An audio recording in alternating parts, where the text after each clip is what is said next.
আমি যেতিয়া কিবা এটা বিষয় পঢ়ো, সেই বিষয়টো পঢ়োতে এনেদৰে পঢ়িব লাগে যাতে এবাৰ পঢ়া সেই কথাখিনিয়ে আমাক প্ৰতি বছৰে তাৰ ৰিজাল্ট দি থাকে। মানে মই কি ক'ব বিচাৰিছো, মই যেতিয়া পঢ়িছিলো, মই তেতিয়া পঢ়াৰ সময়ত মই এইটো পঢ়া নাছিলো যে মই কি পৰীক্ষা দিম, বা মই কোনটো পৰীক্ষাৰ চিলেবাছ চাই পঢ়িম, বা যদি বেলেগ এটা পৰীক্ষা আহে সেইটো পৰীক্ষা দিবলৈ আকৌ মই বেলেগকে পঢ়িম নেকি, বা মই কিবা মানে একৰ্ডিং টু চিলেবাছ পঢ়িলেহে মই সেইটো পৰীক্ষা পাছ কৰিম নেকি, মই সেইবিলাক ভবা নাছিলো। মই মাত্ৰ এটা কথাই ভাবি আছিলো যেতিয়া মই প্ৰিপাৰেশ্যনত বহিছিলো, যে যিকোনো এটা পৰীক্ষা দিবলৈ মূল বিষয়সমূহ কি কি। সেই বিষয়সমূহ হৈছে history, polity, geography, economics, environment, current affairs etcetera. এই জিকেৰ এইখিনি যে টপিক, এই টপিকখিনি আপোনালোকে সকলো ধৰণৰ পৰীক্ষাতেই পাবই।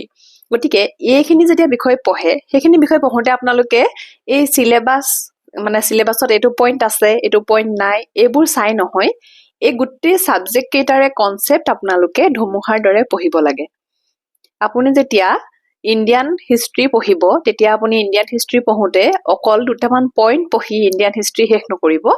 ইণ্ডিয়ান হিষ্ট্ৰীৰ আৰম্ভণিৰ পৰা শেষলৈকে, একেবাৰে আমি ইণ্ডিপেণ্ডেণ্ট হোৱালৈকে, বা মানে মডাৰ্ণ ডে ইণ্ডিয়ালৈকে, আমি বৰ্তমানৰ আমাৰ ভাৰতৰলৈকে একদম ইণ্ডাছ ভেলী চিভিলাইজেশ্যনৰ পৰা বা তাতকৈও আগৰ পৰা আপোনালোকে পঢ়িব লাগে। এই গোটেইখিনি যদি এবাৰ পঢ়ি লয়, আপোনাৰ 2-3খন বহি হয়তো আপোনাৰ হৈ যাব, কিন্তু এবাৰ যদি পঢ়ি লয়, তাৰ পাছত আপুনি বাৰে বাৰে আকৌ একেখিনি মানে কিতাপ উলিয়াই পঢ়ি থাকিব নালাগে। সেই বহীকেইখন ৰিভিজন দিয়ে আপুনি যিকোনো পৰীক্ষা পাছ কৰিব পাৰে, যিটো মোৰ ক্ষেত্ৰত হৈছিলে। যেতিয়া মই ADREৰ কাৰণে পঢ়িছিলো, তেতিয়া মই সঁচাকেই এফালৰ পৰা বহুত ভালকে কনচেপ্টখিনি পঢ়িবলৈ চেষ্টা কৰিছিলো, বুজিবলৈ চেষ্টা কৰিছিলো, আৰু নিজে বুজি পোৱাকে নোট বনাই লৈছিলো। তাৰ পাছত যেতিয়া হঠাতে মোৰ SI কাৰণে, আছাম পুলিচ SI কাৰণে এডমিট আহি গৈছিলে, মাত্ৰ 10 দিন সময় পাইছো মাজত, মই সেই 10 দিন মই ৰিভিজন দি SI পৰীক্ষাও পাছ কৰিছো।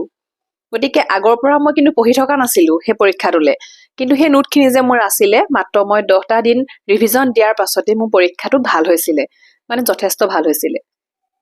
সেইকাৰণে মই কওঁ যে আপোনালোকে যেতিয়া প্ৰিপাৰেশ্যন কৰে, তেতিয়া আপোনালোকে সেইখিনি বস্তু নাচাব, মাত্ৰ এফালৰ পৰা কনচেপ্টখিনি বুজিবলৈ চেষ্টা কৰিব। তেতিয়া চাব, এবাৰ যেতিয়া ভালকে পঢ়ি লয়, আপুনি বাৰে বাৰে 3-4টাকৈ পৰীক্ষা সেই পঢ়াখিনিৰ পৰাই পাছ কৰি থাকিব পাৰিব।